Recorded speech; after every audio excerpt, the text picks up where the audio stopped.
So, katatapos ko lang, actually, nag-facial wash na ako, and also, nag-ano na rin ako, nagpa-pain soap na ako, which is yung kulay orange na sabon natin, dun, na makikita nyo dun sa set. Ito siya. Kami na kayong... Ayan. Ngayon, para makita nyo rin kung paano talaga gamitin ng tama yung pa-pain soap natin. Hindi ko siya nagagamitin sa face ko kasi ang hirap maghilamos ng wala sa CR, diba? So, naghanda na lang ako dito ng yung soap ko. Kung papansinin nyo, ito yung soap ko. Ito yung usual na nasa package. Parang nabawasan lang siya ng konti lang, pero ginagamit ko na siya for almost 3 months now. Kasi sobrang hindi mo talaga siya ganong magagamit. Kasi as instructed, ganito lang siya dapat. So, when you get the soap, syempre babasain mo siya. Binasa ko siya. Pinapahid ko lang siya sa kamay ko. And then, ito na siya. Magpapahid ako ng water dun sa kamay ko. And then, papabulain ko siya. Ayan. So, yung bula na yan, good for the whole face na. And then, yung neck natin. Kasi, katulad dun sa Kojic, diba, madalas sanay tayo na talagang pinapahid natin sa buong mukha, ganyan. Tapos, ibababad sa mukha. Dapat talaga hindi ginaganon yung mga sabon sa mukha. Kasi, diba, may mga comments nga na nakaka-dry or anything, or masyadong matapang. Kasi tayo mga Pilipino, sanay tayo na ganun na talagang pagsabon-sabon talaga, diba, na ikakaskas mo talaga sa buong katawan mo. Actually, hindi naman talaga yung sabon yung nakakapag-cleanse, kundi yung talagang foam effect niya, which is doon nakikreate or doon lumalabas yung mga chemicals na ginamit para mabuo siya. Ayun. So, pero bago ako nagpa-pain, nag-facial wash ako, hindi ko pa kasi to in-offer sa inyo, kasi usually, gusto muna nating makita yung adjustment ng face nyo dun sa basic set or talagang routine ni Beauty Derm para alam natin na talagang hiyang ka. Pero actually, sa part namin, parang 99-98% no doubt, halos lahat ng gumagamit nahihiyang kasi hindi talaga, magkaroon ka man ng pimple breakout sa umpisa lang, ganun. So, yung gamit ko, ibinaba ko, nakalimutan ko saan ko nilagay. Pero ito yung product na binibenta, which is 850. May brush siya. Para ang paggamit dito, pinipress lang yan. Tapos, kahit twice lang ganyan, lalabas na yung foam niya dito. And then, sa whole face na. Siyempre, babasahin mo muna yung face mo. Pero, meron din siyang ganito. Ito namang ganito niya, mas mura siya, of course, 450 lang. Pwede mo siyang ipang-refill dito, pero pwede din na ito na mismo. Kasi meron naman siyang pump. So, pwede ka maglagay sa kamay mo and then sa face. Yun nga lang usually kasi mas magastos kapag nakapump lang. Ang tendency kasi yung liquid parang, di ba, minsan nabubuhos mo na nabubuhos, ganon. So, minsan mas matipid talaga to. Pwede namang mag-invest ka dito muna, tapos susunod dito na. Para refill ka na lang ng refill. Kailan ba ako gumamit ng facial wash? Mga parang after a month. Kasi itong facial wash, meron din siyang parang sea salt, yun na yung sodium chloride pearlized pigment niya. Parang aside from dun sa effect niya na nagki-cleanse yung face mo, whitening na rin siya. Ayun, so after nun, syempre dun na tayo sa pinaka main routine natin. Yan, so cotton, toner. Wala namang required time kung kailan ka dapat mag-toner after maghilamos. Kasi ako minsan tumatagal. Parang after ko maghilamos, ganyan, mag-email mo na kay Carlo or manonood ng TV or magagawa ng ibang errand. Minsan maglilinis. So, minsan nga nakakalimutan ko, ay, kailangan ko na pala mag-toner. Pero, every now and then naman, naaano ko naman siya. So, maraming sizes ng toner. Ito yung upgraded toner na 120 ml. Meron din silang 50 ml, meron ding 60 ml. So, ito yung kasama usually nung sa travel kit na in-order ninyo, na usually in-order talaga ng mga una. So, sabi nila, sa gamit natin ng toner, 3 drops lang. Naka 1 drop na ako, 2, 3. Pero sa iba, Kapag masyado siya matapang, lalo na kapag alam mo, yung ikaw yung ma-pimple type na person, wag mong dadamihan. Okay na yung kahit 2 drops, minsan nga 1 drop lang, tas medyo moist pa yung mukha mo or mamasa-masa pa. Kasi, siya talaga yung nakakapag-cleanse. So, minsan, madalas, mahapde. Pero, dahan-dahan lang. Ayan. So, huwag nyo palang pansinin to. Natalsikan ako ng mantika nung isang araw. Nilagyan ko ng Colgate. Ayun, after, parang namaga siya. Pero, nung nilagyan ko siya ng toner, ayan, nagganyan na lang siya. Nawala na yung pagkamaga niya. And kung papasin nyo pa, namumula na yung face ko. Hindi pa ako naglalagay ng toner or sabon and facial wash pa lang. Kasi, ganun yung effect niya sa akin. Parang laging glowing, blooming skin. Yan, hanggang neck.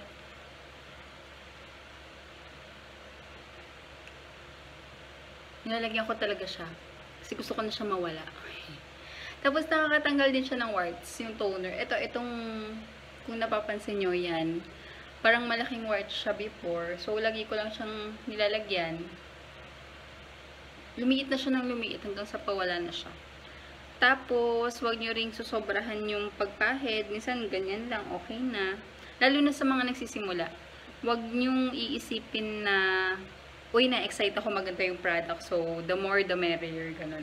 Hindi. Parang, i-trust mo yung process na pakonti-konti lang. Hindi pwedeng yung agad-agad ibubuhos mo. Baka, mas lalo magka-problema na bigla ka nag-pimple breakout, nag-alala ka bigla, ganyan. Pero hindi mo naman maiwasan na magkakaroon talaga. Actually, sa lahat ng beauty products, hindi naman ako user ng maraming beauty products. Actually, ito nga lang. Before this, ang ginagamit ko talaga is Kojic. Kojic na sabon lang, wala na sa mukha. Tapos minsan nag-cream ako, ganyan. Pero ang mapapansin at mapapansin mo kasi talaga sa umpisa or may times talaga na kapag medyo stress ka talaga, nagkakaroon ng pimple breakouts, ganyan. Natural siya, pero madalas, dapat yung product mo, nape-prevent niya. Kaya itong maganda sa Beauty Derm, talagang sinasara niya yung pores mo. Parang halos wala ka na makikitang pwedeng paglabasan ng pimples. Ako kasi madalas ako magka-pimple dito eh. Sa part na yan. Dito, dito, tsaka dito. Ayan. Ayan. So, after ng toner, magna-night creams na tayo. Before anything else, papakita ko muna sa inyo yung sizes ng mga creams natin na included sa sets natin. So, di ba meron tayong sets na travel set, trial set, regular set, and premium set. So, sa ating travel set, kaya siya tinawag na travel set kasi very handy. So, pwede mong dalhin anywhere, ganyan. Ito po yung size natin. Kasi ayaw nating ma-mislead yung mga users natin. So, ito yung size natin. Ganito yung laman niya. Kasi ito medyo transparent kasi gel-like siya. Ito yung night cream to. Ayan. Mukha siyang maliit pero actually, nakadepende sa gamit. Sa promotion, 10 to 15 days. Ako sinasabi ko 20 to 30 days.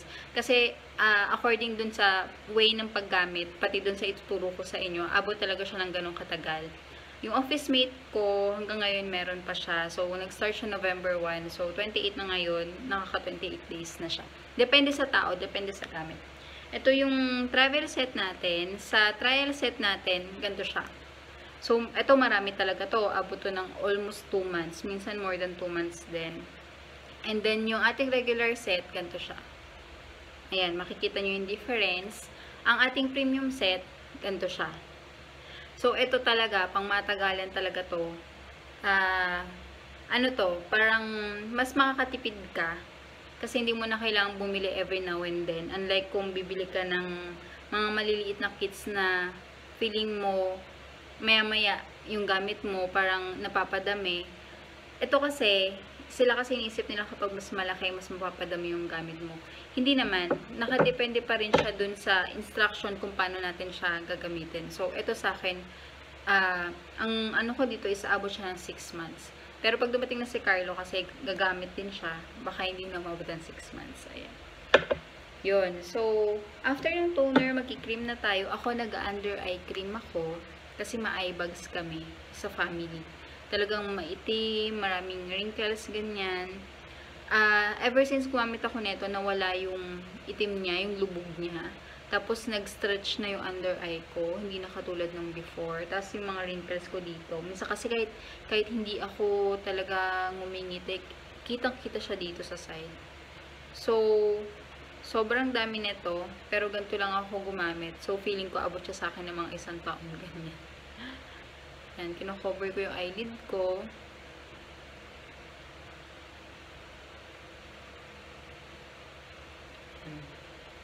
$650 to, pero nakuha ko to ng free. Naka-promo siya kasama nung trial set, tama. Tapos, madalas kasi si Beauty Derm, every 5 days, every 15 days, nagpo-promo siya. Madalas maraming free, madalas buy one, take one, ganyan. So, kapag gusto natin makatipid, pwede rin nating abangan yung mga ganong promo niya. Yan. So, after ng under eye, nagda-direct na ako sa night cream. Hindi na ako naghihintay ng ilang minutes, ganyan. Kung mapapansin nyo yung night cream ko, yung regular set pa rin, pero yung ginagamit kong ibang creams, yung malaki na kasi sobrang tagal ko siya maubos. Kasi ito yung medyo, kapag napadami ka, yung peeling effect, magkakaroon ka ng peeling effect talaga. So, as instructed or suggested din, konti lang, huwag mong dadamihan. Actually, ganito lang ako. So, kung ito siya, tap ko lang, didikit ko lang yung kamay ko. Ito yung nakukuha ko. Ayan. Ayan. So, tinapos ko na yung application ko kasi medyo matagal. Yung storage ng phone ko naubos na. Ayan. So, papakita ko lang yung dun kapag naka-travel set ka. Ito yung night cream sa travel set. 'Di ba? So, itong nasa takip niya, tap mo lang, ganyan, okay na siya for the whole area ng cheeks mo.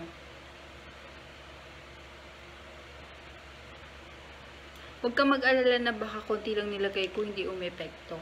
Actually, minsan, akala natin, kapag mas marami, mas umepekto. Minsan, mas nahirapang mag-adjust yung skin natin. Ayun, so, naka 5 minutes na rin ako ng night cream 1. Every cream, ang interval niya is 2 to 5 minutes. Kasi, let the cream settle muna sa face mo or ma-absorb muna ng face mo bago ka ulit maglagay.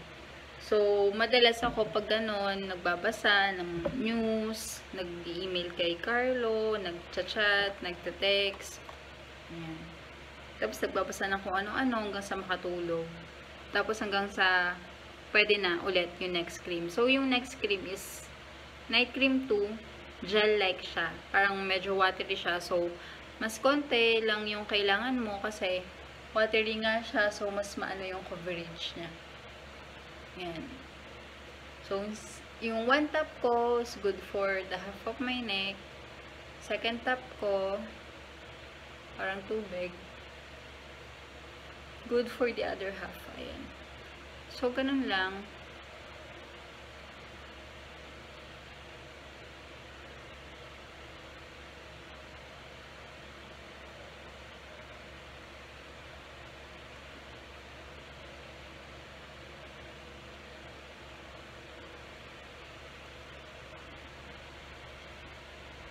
Ayun, so okay na yung night cream to ko.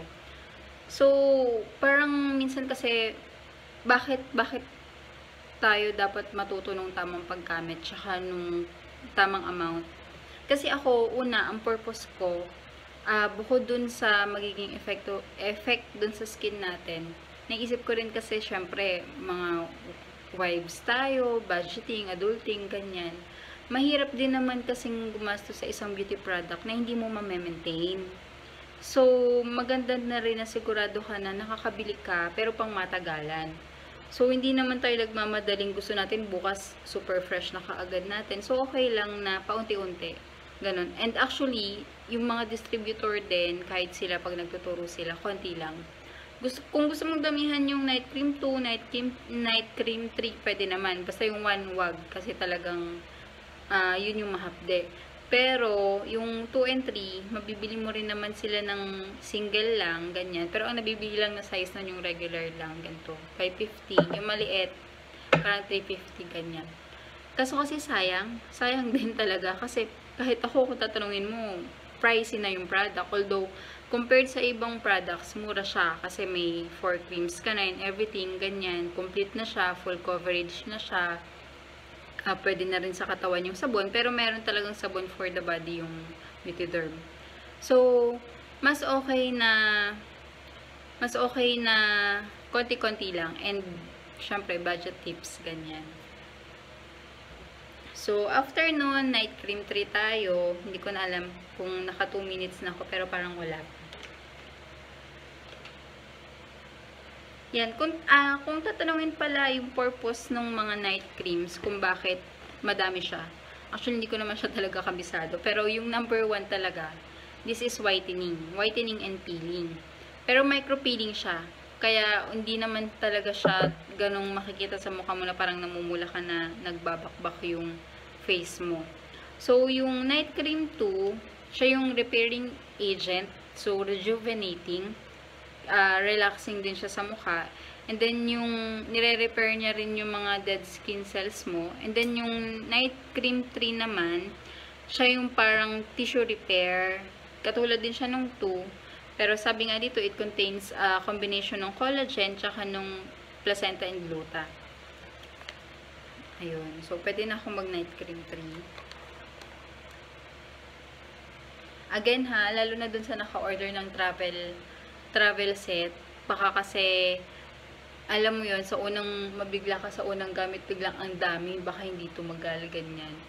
Ano lang, in moderation lang. Pero huwag mo rin naman piliting umabot ng 30 days kung di naman talaga, kasi depende naman yan sa skin. Yung iba kasi parang hindi na-absorb yung skin, so kailangan talaga mas maraming or mas extensive yung paglalagay nila, ganun. So depende din naman. Pero, ang assurance lang talaga, sa mga trial set talaga, wala ka ng problema. Yung 2 months, ganyan. Tapos, when it comes to budgeting, parang nag-compute kasi ako kung gusto ko talagang magtuloy-tuloy yung paggamit ko ng Beautyderm. Parang, ang computation ko, if you will save 36 pesos a day, or more or less, abot ka na sa 50, ganyan. Parang ma-maintain mo yung pagbili ng trial set every 2 months. Ganun.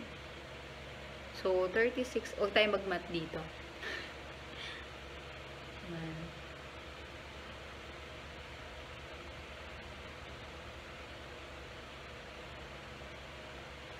Ayan. So, tapos na tayo sa night routine natin. Ganun lang kabilis. Ganun lang kadali. Sa morning, same ka lang with the soap, with the toner, and then day cream lang. Yung day cream, full coverage na yon, maghapon na. Ako hindi na ako nagpa-powder. Hindi na rin ako naglalagay ng kahit na anong makeup aside sa kilay. Kasi syempre yung kilay ko putol. Pagpasensyahan nyo na. Tsaka nag-cheek and lip tint na rin ako ng Beautyderm ngayon. Usually, nung unang-unang gamit ko, namumula talaga to. As in, kasi para nag-adjust siguro yung skin ko. So, hindi ko na kailangan ng cheek and lip tint. Katulad nung pamumula kanina bago ako mag-cream. Ganyan. Pero ngayon, parang napapansin ko, yung pagka-correct ng color ng skin ko, okay na siya. So, hindi na ganun namumula. Minsan nagli-lip tint ako, lip and cheek tint ako pag sinisipag, pero minsan hindi rin. So, sa lips, hindi talaga ako pala lipstick. Kasi feeling ko ang kapal-kapal ng labi ko. So, lip tint lang, ganyan. Ayan. So, nga pala, ang lahat ng creams natin and even toner, except of course sa sabon, ay nire-ref. Tapos, parang, yung masarap lang sa feeling na kapag ina-apply mo siya, malamig siya, parang sobrang relaxing, ganyan. So, lahat sila nire-ref. Lalo na kapag gusto mong tumagal yung product, kunyari, order ka ng maraming product, gusto mo siya, kasi sale, katulad nung nag-buy one take on nitong nakaraan, gusto mo siyang tumagal ng 6 months, more than 6 months, 1 year, ire-ref mo lang siya. Kasi, nakakapagpatagal ng product, at saka bukod pa doon, mas masarap, ang sarap-sarap i-apply sa mukha, lalo na yung mga creams, lalo na pag malamig. Parang sobrang relaxing. Pati yung toner. So, i-ref mo siya. So, yun lang. Gagawa pa ulit ako ng mga videos soon para sa iba pang tips, ganyan. So, tuloy-tuloy na to. Hindi pa nga lang ganun kaayos for now, pero tingin ko ulitin ko ulit to. So, yung day routine natin, gagawin din natin ng video. So, everyone's information, syempre yung video natin, according siya sa lahat ng natutunan ko sa distributor ng Bataan, which is si Miss Alicia Malasa. Ayun, so, this is our beauty derm journey. Tuloy-tuloy natin, diba? Para lahat tayo laging fresh. Hindi naman sa kaartehan, pero diba, 27 years old pa lang ako, nasasabihan na ako na lagi kang haggard, lagi kang stress, parang di kasi ako nakakatulog madalas, laging puyat, may insomnia, ganyan. Parang naisip ko lang din na, hintayin ko ba yung time na 30, 40 na ako, ganyan, tapos yung skin ko is mas dry pa kaysa dun sa mga kaedad ko or dun sa mas matatanda sa akin. Kasi ako, talagang sub-sub ako sa work. Well, kahit hindi ka naman sub-sub sa work, kahit parang yung mga housewife natin, di ba? Sila mas pagod pa sa mga nagtatrabaho eh. Kasi mas marami silang iniintindi, di ba? Yung mga babies, kanyan and everything. So, mahalaga din na alagaan din natin yung skin natin. Yung laging question is, can we afford? Ganyan. So, lagi lang nating isipin na hindi naman yung mga products always ginagamit natin siya, pero pwede nating i-maintain. Basta yung tamang amount lang ng paggamit, tapos yung paano tayo magbabudget and yung pagtitipid natin everyday. Like, yung sabi ko nga, ako, ang target ko is makasave ako ng around 36 pesos a day, ganyan, instead na mamili ako ng siomai, mga ganun. Ayun, so, yun lang. Ang dami ko na sinasabi, ang daldal ko na, matutulog na ako. Good night. Salamat.